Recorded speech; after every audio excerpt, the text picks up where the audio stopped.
Good morning, my people, my people, my people. My name is Chief Strongblood. I am St. Vincent and the Grenadines' favorite and most hated son. I am the diaspora machismo, my people. This morning I come to give an update as to my protest. It was another beautiful day for a protest, and I enjoy every minute of it. Unfortunately, there's nothing interesting that I should report to you today.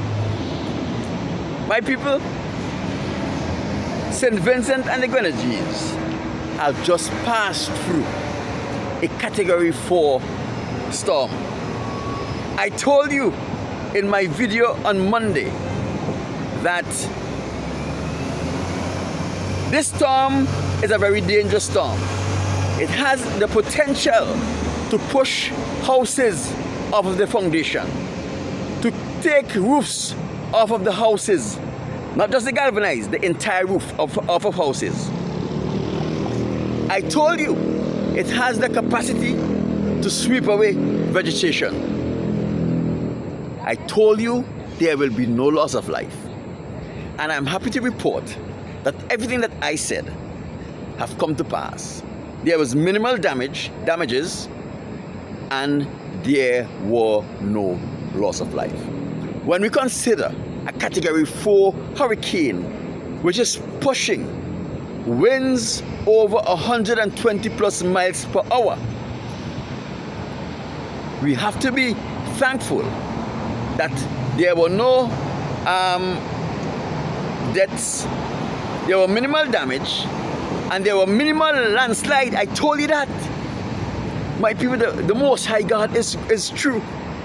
I spoke to him the night before, and he assured me that which I told you is what he assured me.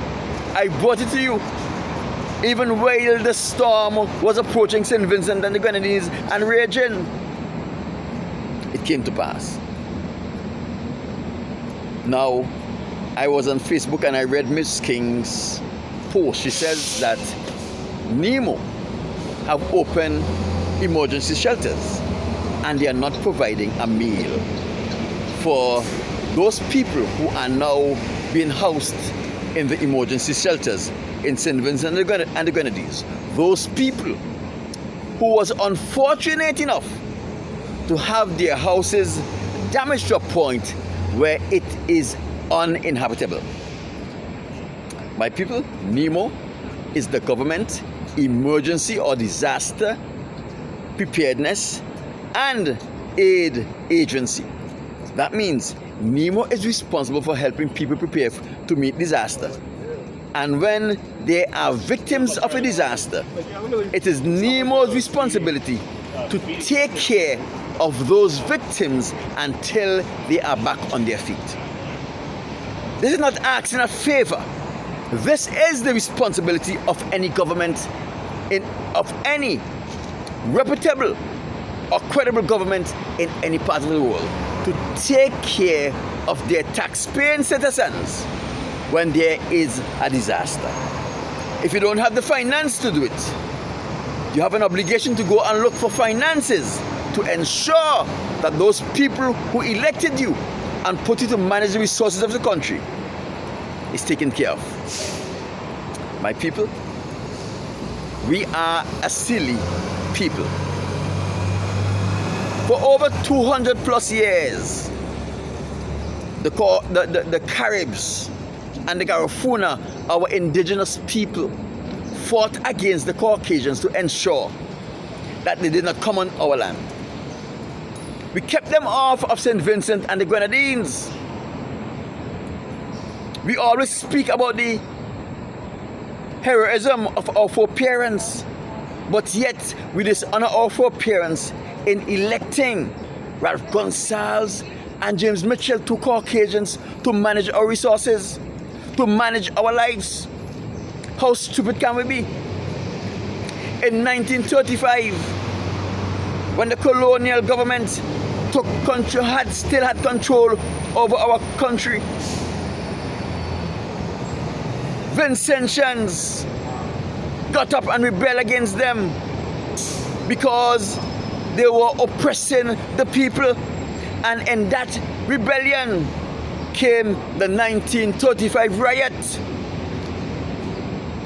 My people, we ignore our foreparents in the recent past in 1935.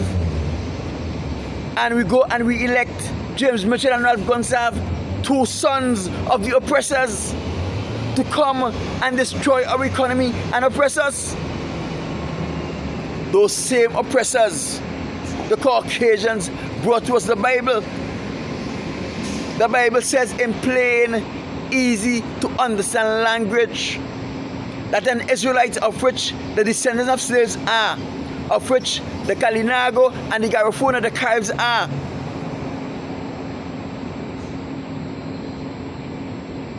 The Bible says you must not put one who is not an Israelite to rule over you. Yet we disobey the Most High God and put James Mitchell and Ralph Gonsalves, two Edomites, two Caucasians to rule over us. The same Most High God who we love and believe says he hates the Edomites, the Caucasians, and he will hate them forever. Yet we love them so much that we put them to rule over our resources. The same Most High God says in Deuteronomy chapter 28 chapter 28 verse 68